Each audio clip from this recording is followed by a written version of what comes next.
Hi, everybody. Thanks for a really good first day of Introduction to Sociology. Wanted to record a quick video just to, again, say thanks, everybody, for coming. I really enjoyed talking to several of you before class, but if I didn't get a chance to talk to you, come ahead, come and just talk to me if you want to say hi. Love to see you either before or after class. Also, I want to say thanks for your patience when I was putting together that poll everywhere slide. Sometimes technology does not quite work how we want it to work. But that's okay. We're going to work through it all together. Secondly, I hope you learned something from that poll question from talking to your neighbor about your answer to that question and thinking it through with another person.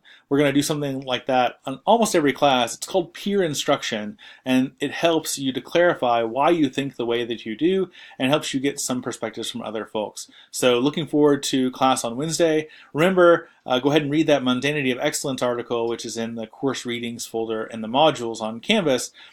Secondly, I sent you an email about an announcement about textbooks and a way to access the textbook for 2 weeks for free online. And then finally, get your questions ready for the AMA in the first about 5 or 6 minutes of class on Wednesday. Happy to answer any questions you have about me, my background, what I like to do, who this guy is behind me, Joe Hill, or anything else. So just think about it, and I'll see you on Wednesday. Looking forward to it. Thanks so much, everybody.